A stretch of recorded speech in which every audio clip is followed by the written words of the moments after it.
우리가 장기간 사도행전의 말씀을 이 주일 예배 시간에 나누어왔습니다.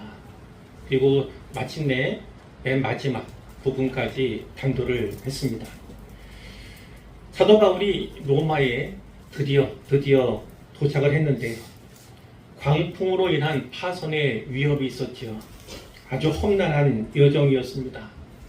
그러나 배가 난파하는 그런 상황 가운데서도 하나님이 약속하신 것처럼 바울과 그와 함께한 276명의 모든 사람들이 온전하게 보존되었습니다. 로마에 가야 하리라. 그리고 예루살렘에서 증언한 것 같이 로마에서도 증언하여야 하리라. 하나님이 약속하셨는데요.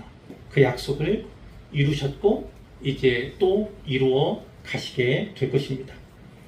사도는 비록 미결수 신분, 죄수의 신분이었지만 혼자가 아니었죠. 성령께서 함께 하셨을 뿐만 아니라 성경에 우리라고 그렇게 기록된 이들이 바울과 동행했습니다. 말하자면 누가가 그랬고 또 실라가 그랬고 디모데가 그랬고 또 아리스다오가 함께 했습니다. 이들이 사도와 함께 하는 가운데서 그를 위로해 주었고 손과 발이 되어 주었죠. 오늘 본문을 보면요, 크게 세 부분으로 보게 될 텐데 첫 부분은 로마에서 복음 전도하는 내용을 우리가 22절까지 말씀에서 살필 수가 있습니다. 16절 말씀을 보면요, 우리가 로마에 들어가니 3달 내지 4달이 걸렸습니다. 과동하면서 겨울을 나면서 이제 도착한 것이 로마였는데 바울에게는요, 그를 지키는 군인 1명과 함께 따로 있게 허락이 되었습니다. 자, 누가 허락했을까?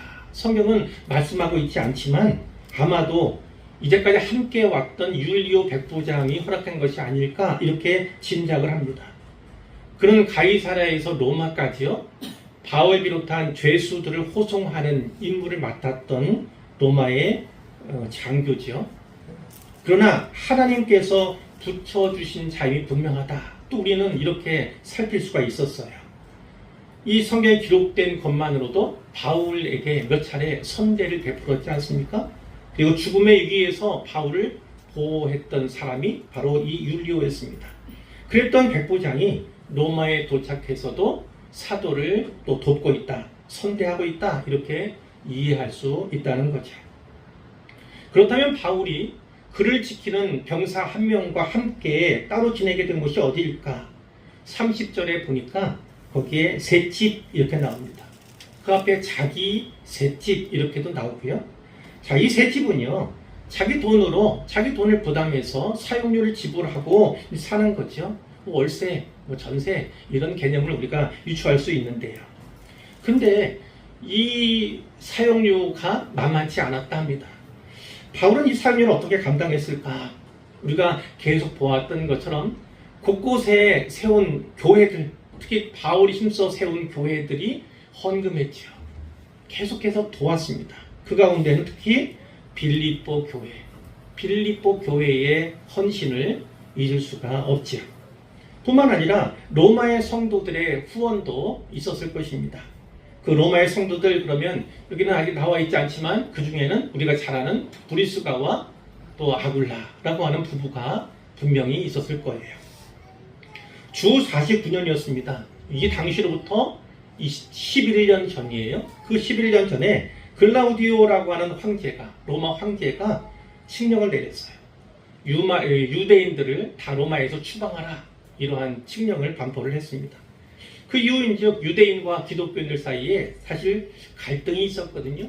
그것이 또 빌미가 되어서 도시가 소란케 되니까 이들을 다 추방시켜 버렸던 거예요. 이때 고린도에서 사도 바울이 이 브리스가와 아굴라 부부를 만나게 되죠. 추방되었어요. 그들도 추방된 채 이제 오게 되었고 고린도에서 만나서 함께 텐트 메이킹하는 그 일을 같이 하기도 했고 또 사역을 동역하기도 했음을 우리가 잘 알고 있습니다. 그러다가 글라우디오 황제가 죽었어요. 죽고 난 다음에 많은 유대인들이 로마로 돌아오게 되는데 그때 이 부부도 이제 로마로 돌아와서 이곳 교회, 로마 교회를 섬기게 됩니다. 물론 로마 교회 그러면 집단적으로 하나 이렇게 생각하시면 안 되고요. 그 당시에도 역시 가정교회예요. 여러 개의 가정교회가 있었고 그 가운데 한 곳이 바로 이 브리스가와 아굴라에 의해서 세워지고 또 유지된 교회였다 이렇게 볼 수가 있는데 로마서 16장 3절 이하에 이런 말씀이 있습니다. 이 16장이라고 하면 로마서 마지막 부분이면 이제 인사하는 부분들이잖아요. 인사말이 나오는 부분인데 거기 이렇게 얘기합니다. 너희는 그리스도 예수 안에서 나의 동역자들인 바울이 얘기하는 거예요. 나의 동역자들인 브리스가와 아굴라에게 문안하라. 그들은 내 목숨을 위하여 자기들의 목까지도 내놓았나니 나뿐 아니라 이방인의 모든 교회도 그들에게 감사하느니라. 이렇게 얘기해요. 그래서 한 절 더 덧붙이기를 뭐라고 하면 또 저의 집에 있는 교회에도 문안하라. 브리스가와 아굴라 부부가 자기 집을 내어놓은 거예요. 그 집에 로마의 한 교회가 세워진 것입니다. 그래서 예배하고 교제하게 되었던 건데 바로 이 브리스가와 아굴라에게 문안할 뿐만 아니라 저의 집에 있는 교회에도 문안하라. 이렇게 바울이 인사하는 것을 그리고 끝맞는 것을 우리가 확인할 수 있습니다. 바로 그 세 집에 바울이 이를테면 가택연금을 당한 겁니다. 가택연금. 가택연금이라면 이 집에서는 활동이 가능하지만 이 집 밖으로는 나오지 못하는 그것이 가택연금이에요. 근데 20절에 보니까 바울이 이렇게 얘기해요. 내가 이 쇠사슬에 매인 바 되었노라. 가택연금 상태에 있긴 하지만 그도 역시나 미결수이긴 하지만 죄수의 신분인지라 쇠사슬에 묶여 있습니다. 근데 지금 그 집에는 누가 삽니까? 바울하고 그를 지키는 군인 한 사람이 살잖아요. 그래서 학자들은 이렇게 이해합니다. 이 쇠사슬은요, 바울의 팔, 손이겠죠? 하나. 그리고 이 간수처럼 같이 있는 이 군인의 팔 하나를 이렇게 엮은 거다. 그러니까 이렇게 뭐 그런 거 있잖아요. 뭐 영화 같은 데 보면 드라마 보면 형사들이 누구를 체포하러 갈 때 자기 팔에다가 이 수갑 채우는 거 있잖아요. 그것처럼 한 팔을 이렇게 묶은 거다. 이렇게 이제 학자들이 보고 있어요. 자, 그런 모습으로 가택연금 상태에서 지나게 된 것입니다. 자, 로마에 도착한 지 사흘 되었어요. 그 사흘 후에 바울이 무엇을 하는가가 17절 이하에 나와 있는데요.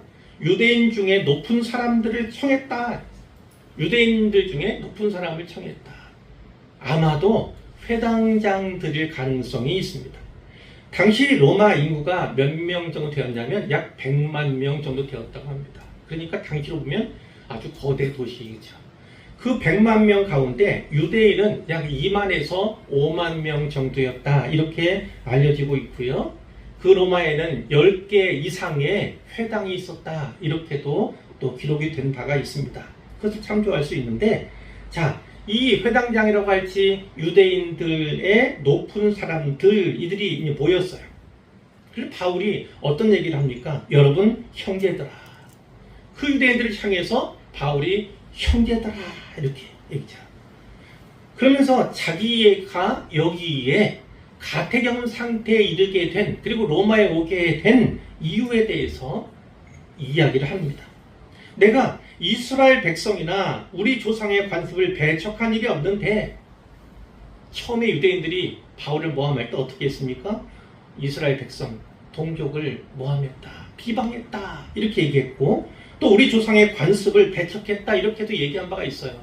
그것을 이야기하면서 나는 그렇게 한 적이 없다. 우리 동족인 유대인들이 예루살렘에서 로마인의 손에 죄수로 내준 바 되었다. 나는 그렇게 한 적이 없는데 이 사람들이 나를 모함했고 혹은 오해해서 로마인의 손에 나를 죄수로 넘기게 된 거다. 로마인들은 나를 신문하여, 이 로마인들 가운데는 2명의 총독도 있었어요. 그 총독들을 비롯해서 이 로마인들이 나를 신문했지만 죽일 죄목을 찾지 못했다. 그들이 실제로 말을 한 것이 성경에 기록되는 거잖아요. 죽일 죄목이 없으므로 석방하려 했다. 나는 무지하다는 얘기예요. 자, 그런데 그것을 유대인들이 반대했다는 거죠. 그래서 내가 마지못해서, 내가 어쩔 수 없이 가이사에게 상소했다. 그것뿐이다. 내 민족 유대인을 고발하는 것이 아니다. 이러므로 너희를 보고 함께 이야기하려고 청한 거다. 그 청한 이유에 대해 얘기하죠. 이스라엘의 소망으로 말미암아 내가 이 쇠사슬에 매인 바 되었다. 내가 지금 가택연금 상태에 있고 이렇게 쇠사슬에 묶인 것은 무엇 때문이다? 이스라엘의 소망으로 말미암습니다.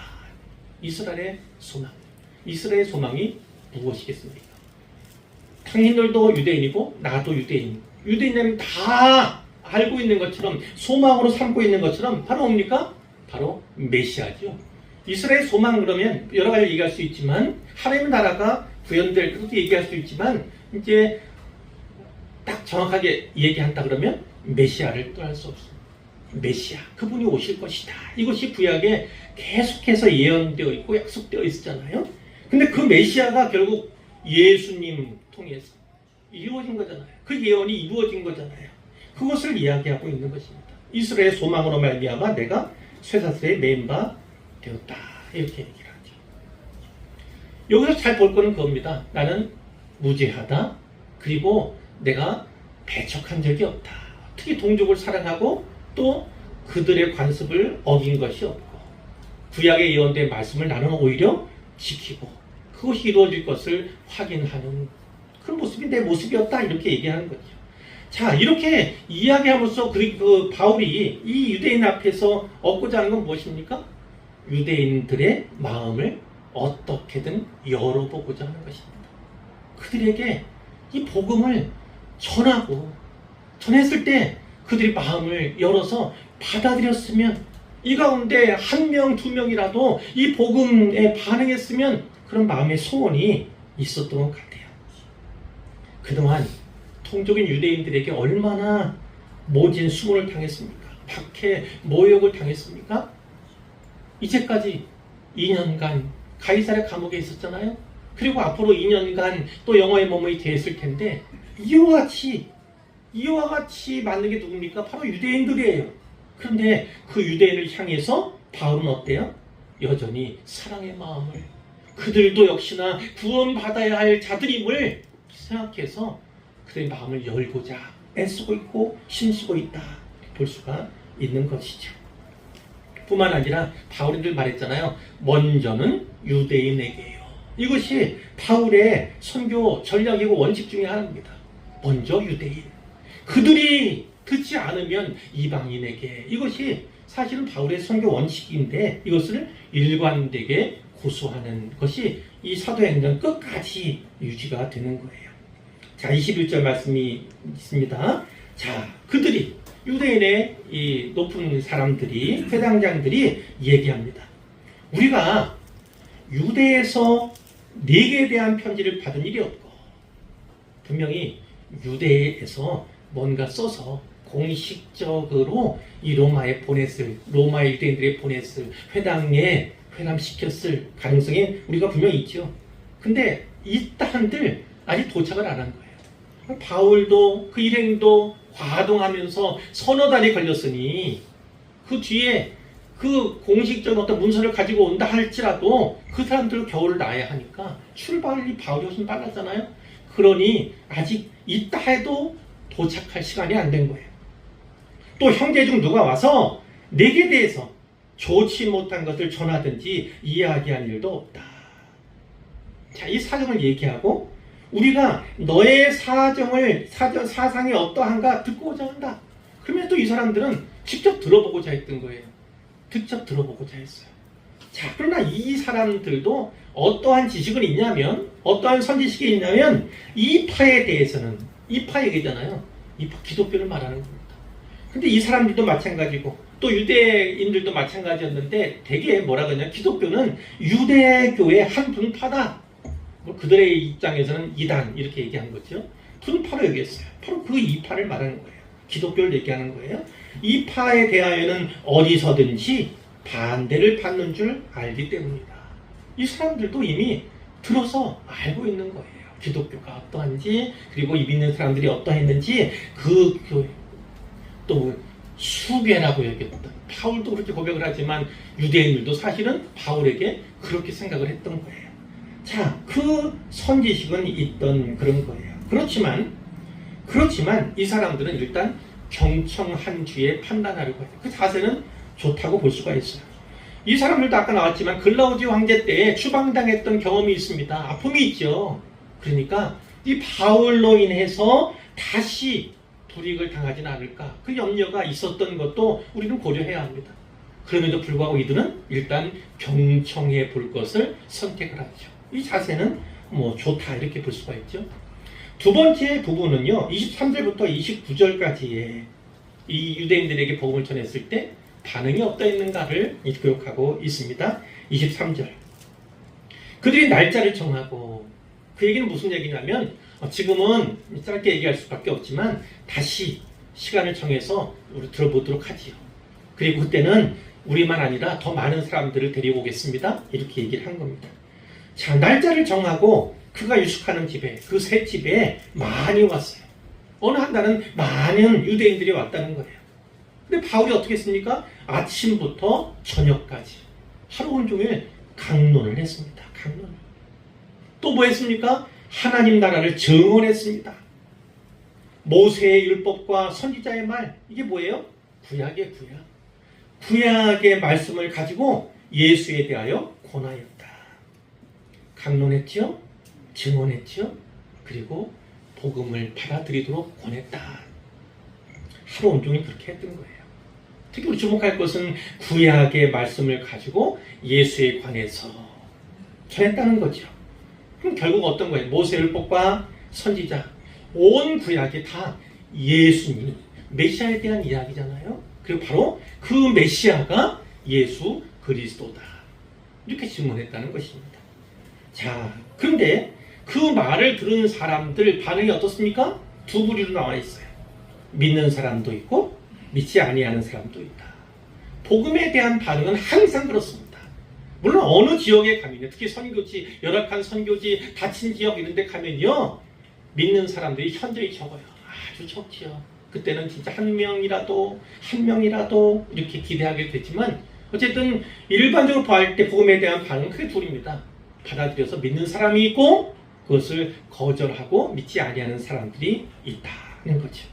근데 25절에 보니까 상황이 믿는다 할지라도 믿는 사람은 아주 적었을 것이다 짐작할 수 있고, 전반적인 분위기는 별로 좋지 않게 끝났다는 것을 우리가 알 수가 있어요. 서로 맞지 아니하였어요. 바울과 유대인들이 서로 맞지 아니하였다. 그래서 흩어질 때, 헤어질 때 바울이 이 말을 한 겁니다. 어떤 말 했어요? 성령께서 선지자 이사야를 통하여 너희 조상들에게 말씀하신 것이 옳도다, 이렇게 얘기를 한 겁니다. 처음에 이 유대인들을 맞을 때 바울이 뭐라고 했어요? 17절에 보니까 형제들아 이렇게 얘기했고, 또 우리 조상 이렇게도 얘기했어요. 그런데 여기 25절에 보니까 뭐라고 되어 있습니까? 너희 조상들. 여기서는 거리감을 두기 시작한 겁니다. 거리감. 어떤 의미일까요? 예수님을 영접하지 않는 자는 유대인이라도 이방인과 다르지 않다는 겁니다. 예수를 믿어야 유대인이 참 유대인이다, 이렇게 말하고 있는 거예요. 그러면서 이사야서에 있는 말씀을 인용합니다. 이사야 6장 9절로 10절의 말씀인데요, 이 말씀이 26절과 27절에 나와요. 이 백성에게 가서 말하기를, 하나님께서 이사야에게 말씀하신 거예요. 뭐라고 얘기해야 합니까? 뭐라고 전해야 합니까? 너희가 듣기는 들어도 도무지 깨닫지 못하며 보기는 보아도 도무지 알지 못하는도다. 이렇게 듣기는 들어요. 근데 들었다면 깨달아야 합니다. 성경이 말씀하잖아요. 믿음은 들음에서 난다. 분명히 말씀하잖아요. 믿음은 들으면서 납니다. 근데 듣기는 들어도 깨닫지는 못해요. 또 보기는 보아도 알지 못합니다. 이렇게 귀로 듣고 그리고 눈으로 보는데도 불구하고 왜 그들이 깨닫지 못하고 알지 못합니까? 그 이유는 27절에 이 백성들의 마음이 우둔하여져서, 우둔해요. 마음이 완악합니다. 그래서 그랬잖아요. 이 말씀이 새겨지고 심겨질 때 마음판에, 그때 우리 마음이 어때야 돼? 부드러운 마음이 되어야 됩니다. 스펀지처럼 잘 흡수하는 그런 마음 상태가 돼야지 그 안에서 복음의 역사가, 복음의 반응이 일어나게 돼요. 그런데 완악하면, 단단하면요, 그러면 이 복음이 심겨지는 게 아니에요. 새겨지질 않아요. 박혀지지가 않아요. 그러니까 아무런 역사가 나타나지 않는 거죠. 마음이 우둔하기 때문에, 마음이 완악하기 때문에 듣기는 들어도 보기는 보아도 다 눈을 감은 것처럼, 그리고 귀를 막은 것처럼 이렇게. 그 뒤에 이는 눈으로 보고 귀로 듣고 마음으로 깨달아 돌아오면, 결국은 돌아온다는 것, 주님께 돌아온다는 것, 그것은 어떤 자유가 필요한 겁니까? 보고 듣고 깨달아야 합니다. 본다는 건 예수님을 직접 볼 수도 없잖아요. 그러나 예수 믿는 사람들의 삶을 통해서, 그들의 삶을 통해서 보여지는 바가 분명히 있습니다. 예배 가운데서 보여지는 바가 있죠. 귀로 듣습니다. 물론 말씀을 들어야지만 성도 간의 교제 가운데 나누어지는 모든 이야기들, 그것 통해서도 예수님을 알아가게 되고 예수님을 살피게 되는 거예요. 그러나 더 중요한 건 무엇이냐면 마음으로 깨달아야 합니다. 마음으로 깨닫지 못하면 결코 주님께 돌아올 수가 없어요. 돌아오면 내가 고쳐줄까? 돌아오기만 하면 고침받을 수 있어요. 돌아오기만 하면 새롭게 될 수 있습니다. 그런데 돌아오지를 않아요. 원래 문맥은 이 사회에서 어떤 의미인지 알아요? 어떤 의미인지 아십니까? 하나님께서 오히려 이렇게 말씀합니다. 눈으로 보지 못하게, 귀로 듣지 못하게, 마음으로 깨닫지 못하게 너희는 돌아올 수 없고 고침받을 수 없다. 이런 맥락이에요. 그러니까 이사야가 이 말씀을 전할 때 얼마나 마음이 아팠겠어요. 그 말씀을 전할 때 하나님의 아픈 마음을 그가 얼마나 부여잡고 아팠겠냐고요. 바로 그렇습니다. 우리 한 사람 한 사람이 이 시대에 주님께 돌아온다는 건, 예수 믿고 구원받는다는 건요, 보여지는 역사, 듣는 역사, 마음이 새롭게 되는 역사, 그래야지만 우리가 주님께로 돌아오는 거예요. 그 역사가 우리는 잘 알지 못하고 기억하지 못한다 할지라도 그 역사가 성령 안에서 이루어져 왔다. 이것을 우리는 분명히 믿을 수가 있는 것입니다. 그런데 이들이 어때요? 결국은 돌아오지 않습니다. 돌아오지 않아요. 그렇기 때문에 하나님의 이 구원이 이방인에게로 보내어진 줄 알라. 하나님이 유대인들을 선택하신 것, 하나님 백성으로 처음에 삼으신 것은 그들만을 위해서가 아니에요. 그들을 통해서 이방 민족들이 하나님을 알게 하기 위해서예요. 그들도 하나님의 백성이 되게 하기 위해서 하나님이 샘플 삼아서 이방인, 이 유대인들을 하나님 백성 삼으신 거라고요. 근데 그들은 그 사명을 잊어버렸죠. 잃어버렸어요. 자기들만. 이 시대에 예수님을 알지 못하는 모든 유대인들이 그렇습니다. 우리들만 선민이다. 여전히 너희들은 다 이방인이고 너희들은 구원받을 수 없다. 이렇게 여기는 것이 유대인들이에요. 물론 그 가운데 예수 믿는 유대인들이 생겼지만요, 또 늘어나고 있지만요, 예수님 믿지 않는 유대인들은 성경이 말한 이방인들과 다르지 않다는 것입니다. 유대인들도 혹은 이방인들도 누구나 예수를 믿어야만 구원받을 수 있는 것이고요. 그런데 유대인들이 이것을 배척하니까, 오히려 거절하니까 이 구원의 복음이 어디로요? 이방인들에게 전해지게 되었다고 얘기합니다. 바울이 분명히 얘기하죠.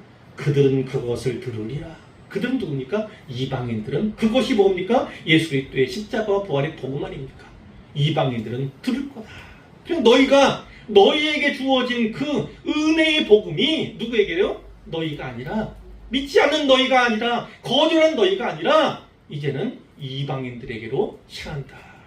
많은 이방인들이 이미 복음을 받고 있다는 것입니다. 자, 이게 29절은 없음 이렇게 되어 있잖아요. 자, 30절로 가면요, 세 번째 부분은 우리가 잘 기억하는 것처럼 담대하게 거침없이입니다. 30절과 31절의 말씀이죠. 30절에 바울이 온 이태 12년이죠. 2년 동안이에요. 자기 셋집에 머물면서 2년 동안 가택연금 상태에 있었구나 이렇게 알 수 있고요. 그 새 집에 머문 동안 어떻게 했나요? 전에는 당연히 선교제 나아가서 많은 사람들이 나아가서 회당부터 시작해서 또 이방인들 집 방문하면서 복음을 전했어요. 그런데 지금은 그렇게 될 수가 없어요. 밖에 나갈 수도 없는 그런 상황이에요. 그러니까 어떻게 사역을 전환합니까? 이제 많은 사람 초청하는 거죠. 초청할 뿐만 아니라 이제 오는 사람들을 다 맞아들이는 거예요. 자기에게 오는 사람을 다 영접했다.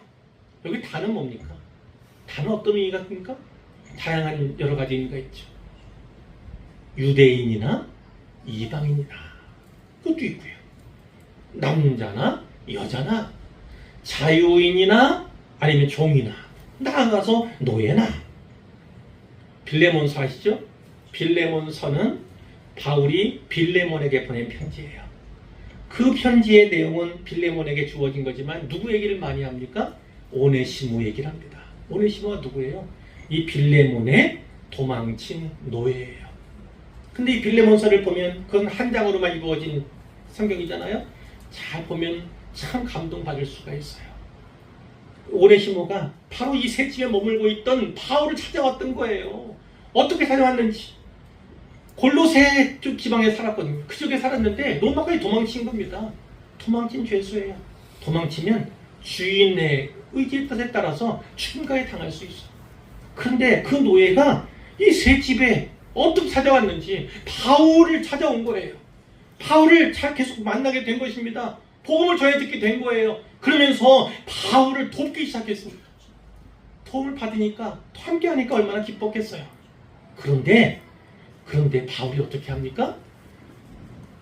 골로새서와 빌레몬서를 이 노예였던 오네시모 그리고 함께 바울의 동역자들 편에 보내는 겁니다. 그러니까 오네시모 입장에서 뭐예요? 빌레몬서는 자칫 잘못하면 그 전달하러 갔다가 주인한테 죽임당할 수도 있는 그런 위기예요. 근데 그럼에도 불구하고 바울이 보낸다고요.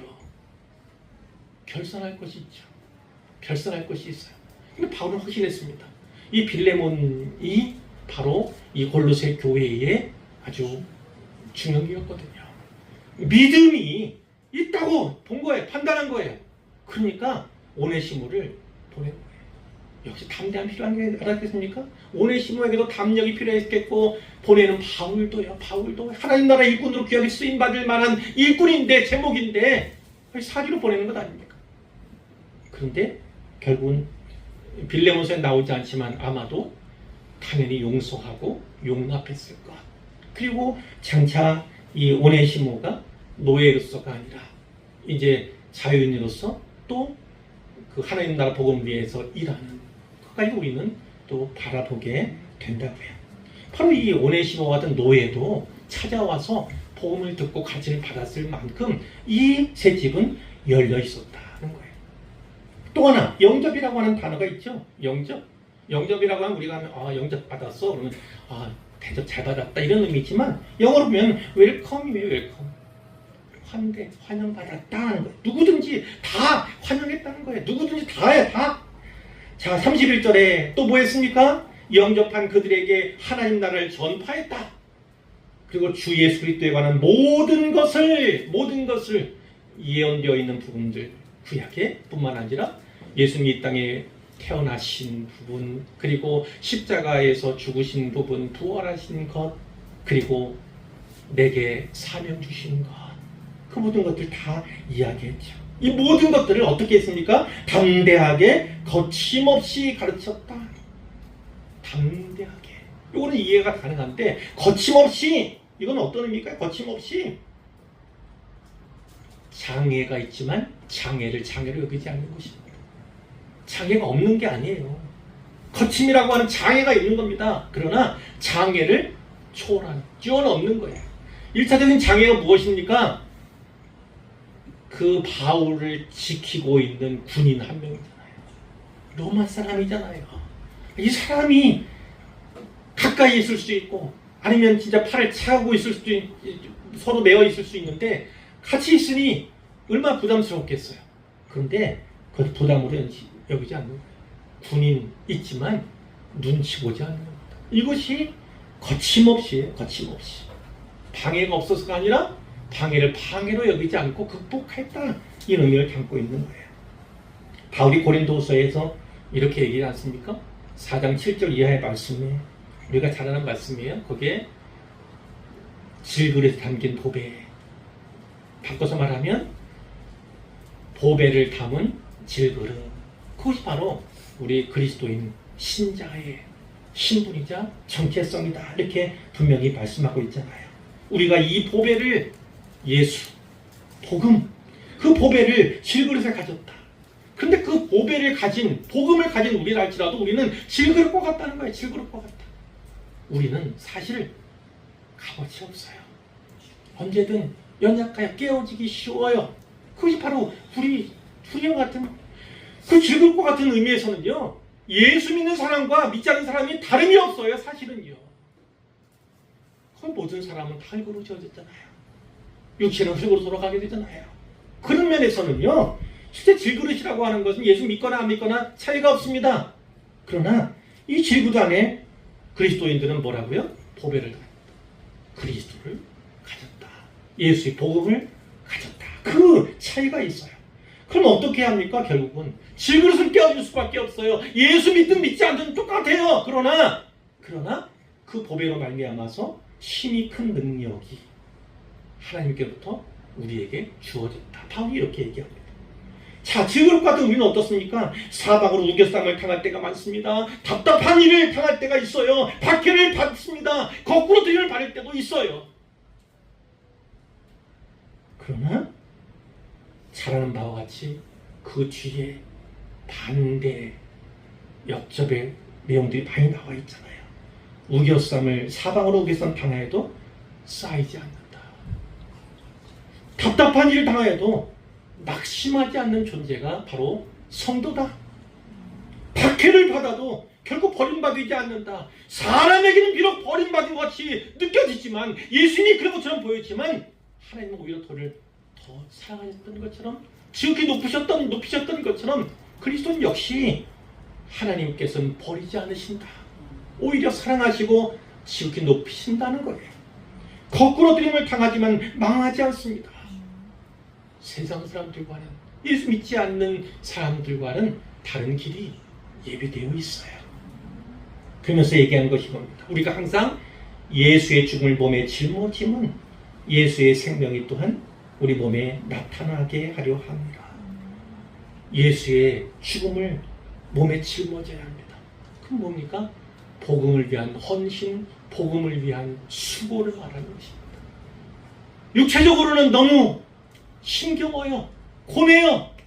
괴로워요. 죄 때문에가 아니라 복음 때문에요. 복음 때문에 괴로워요. 근데 놀라운 건 뭐냐면 바로 그와 같이 복음으로 말미암아 고난당하고 복음으로 말미암아 아프고 심령, 그때에 뭐가 나타납니까? 예수의 생명이 나타나는 거예요. 예수의 생명이 나타나는 거예요. 그 생명이 어떻게 나타납니까? 쌓이지 않는 것으로, 낙심하지 않는 것으로, 버림받지 않는 것으로, 망하지 않는 것으로 나타나게 되는 거예요. 그런데 복음 위해서 수고하고 헌신하지 않는다면 나타납니까? 잘 나타나지 않죠. 내가 신자인지 그리스도인인지 성도인지 잘 모르고 지낼 때가 많습니다. 헌신하고 수고할 때야 바로 그 연약함, 그 수치의 그런 모습 가운데서 하나님의 생명이, 복음의 능력이 드러나기 때문이에요. 자, 2년이었어요. 2년 동안 이렇게 사역을 했는데 또 다른 사역도 있었어요. 옥중서신이라고 얘기하는, 있죠? 빌빌골이라고 하는 이 4개의 성경을, 서신서를 쓰게 되는 겁니다. 바로 여기서야. 그러니까 오는 사람들에겐 복음을 전하는 일, 밖으로는 갈 수 없으니까 서신을 통역자들이 보내어서 각 교회로 보내고 교회를 든든하게 평안에 만드는 일, 그것을 바로 여기서도 했다는 거예요. 그러니까 바울은 지금 영화의 몸이 갇혀 있습니다. 영화의 몸이 되어 있습니다. 그러나 복음은 갇히지 않습니다. 멈추지 않아요. 그래서 우리가 이 본문을 통해서 봐야 되는 것이고, 바울이 갇힌 이 새 집이 결국 로마 바꾸는 전초 기지가 되고 하나님 나라 운동의 전초 기지가 됨을 우리가 성경을 통해서 확인하게 되는 것이고, 불과 300년입니다. 300년이 채 걸리지 않았어요. 로마 제국이 기독교를 국교로 받게 되는 것이죠. 그때까지 이제 300년도 채 않은 새 집에서부터 그 놀라운 역사가 시작이 된 겁니다. 자, 우리가 살폈던 이 사도행전은 이 끝부분에서 보는 것처럼 미완의 작품처럼 보여요. 미완의 작품, 그렇죠? 땅 끝까지 이르러 증이 되리라. 그럼 땅 끝, 로마는 땅 끝이 아닙니다. 그 당시 사람들의 땅 끝은 어디냐면 서바나, 이베리아 반도, 스페인. 거기가 땅 끝 이렇게 여겨지던 시대였거든요. 바울도 바로 그 땅 끝까지 가서 스페인까지 가서 복음을 전하고픈 마음이 있지만 지금은 로마에 있을 뿐이고, 특히 갇혀 있는 때채로 이제 이 사도행전이 끝나게 되는 거예요. 그 이후에 어떻게 됩니까? 이 2년 후에 바울이 석방됩니다. 그 석방될 때 학자들은 이때 서바나로 스페인까지 가서 복음을 전했다, 아시아를 순회했다, 이렇게도 이야기를 합니다. 그리고 다시 체포가 됩니다. 그 체포가 되었을 때 네로 황제에 의해서 순교당하게 되는 것이 바울의 마지막 모습인데, 그것은 아직 속하고 있어요. 자, 사도행전은 미완의 작품으로 끝났다는 거예요. 그것은 누가의 바람일 수 있습니다. 누가가 아직 복음의 역사 끝나지 않았음을 증거하기 위해서 누가가 그렇게 뜻한 것일 수 있어요. 그러나 거기에는 하나님의 뜻이 담겨 있는 것이죠. 하나님의 뜻이 반영된 결과로 볼 수 있어요. 사도행전은 미완으로 끝나지만 완성을 향해 나아가는 이 기독교, 이 복음의 운동은 계속될 것이다. 이걸 담고자 했던 것이죠. 28장으로 사도행전이 끝나지만 29장부터는 모든 교회와 모든 성도들이 함께 써내려갈 몫이다 라는 것을 누가도, 그리고 먼저 하나님께서 우리에게 알려주고 계신다. 우리가 해야 할 일이 바로 이 마지막 부분을 이어가는 삶이고 사역이다 라는 것입니다. 자, 이 말씀을 통해서 이제 한 말씀만 더 드리고 말씀을 맺으려고 해요. 이 새 집에서 일어난 기적을 우리는 주목해야 합니다. 새 집에서 뭐 했어요? 성경 공부했어요. 성경 공부. 공부한다고 그러면 복음을 전하는 그 특히 갖춰진 채 얼마나 큰 영향이 있겠어요? 그렇게 생각할 수 있지만 실제적으로 하나님은 그 새 집의 사역을 통해서 큰 일을 하셨어요. 300년도 안 되는 때 로마 제국을 기독교화 하신 것이 바로 성령께서 하신 일이었다는 것입니다. 세상 나라의 심장부라고 할 수 있는 로마에서, 그 로마 제국의 한복판에서 하나님 나라를 아침부터 저녁까지 부단히 수고하며 전했잖아요. 그러더니 이 새 집의 사역으로 말미암아서 로마가 바뀌는, 그 장차 온 세계에 복음이 전해지는 이런 기초가 바로 이 집에서부터 시작되었음을 우리가 보게 되는 것입니다. 이즘에 웃픈 표현이 있잖아요. 건물이 전도하는 시대다. 많이 들어보셨을 거예요. 건물이 전도하는 시대다. 목회자로서, 목사로서 보면 그런 마음은 또 있어요. 안타까워요. 우리도 교회 건물이 있으면 좋겠다. 이런 마음이 사실 있어요. 그럼 더 잘하지 않을까? 이런 생각들. 그럼에도 불구하고 건물이 전도하는 시대다. 이런 얘기를 들으면 마음이 아파요. 우리는 교회잖아요. 교회는 건물이 아닌데, 교회는 사람인데 왜 건물에 더 투자해야 될까? 왜 건물을 보고 사람들이 자기 영혼을 선택하고 그 길을 판단할까? 이렇게 생각할 때가 많이 있어요. 그러나 분명한 건 이 새 집과 같은 오늘의 우리 현실이 바로 축복의 현실이고 축복의 장소임을 꼭 믿으시기를 바랍니다. 중요한 것은 아침부터 저녁까지예요. 중요한 것은 모든 사람을 다 영접하며 구별하지 않고 차별하지 않고 다 영접하면 그 가운데 예수 믿고 구원받는 사람들이 분명히 있을 것이고, 예수님이 말씀하신 것처럼 교회는요 마치 겨자씨처럼 시작하는 거예요. 복음의 역사는 겨자씨와 같아서 실 가운데 가장 작아요. 눈에 보이지도 않아요. 이거는 아무도 주목하지 않을 수 있어요. 그러나 중요한 건 그 겨자씨 안에 뭐가 있다고요? 생명이 있어요. 우리에게 뭐가 있어요? 복음이 있어요. 질그릇과 같은 우리라 할지라도 복음이 담겨 있다면 역사는 시작됩니다. 그 겨자씨가 나무자가 되잖아요. 많은 새들이 깃들일 만한 그 많은 새가 뭡니까? 열방입니다. 열방의 많은 사람들이, 많은 족속이에요. 그들이 와서 머물 만큼, 그것이 바로 이 겨자씨 비유의 핵심적인 내용이에요. 이렇게 볼 수 있어요. 하나님은 복음이 전파되기를 원하시는데, 만일 이 건물이 진짜 중요하다면 그 건물을 안 주시겠습니까? 그러나 우리가 분명히 기억할 것은 건물 중심으로가 아니라 바로 사람 중심으로 가야 된다는 거예요.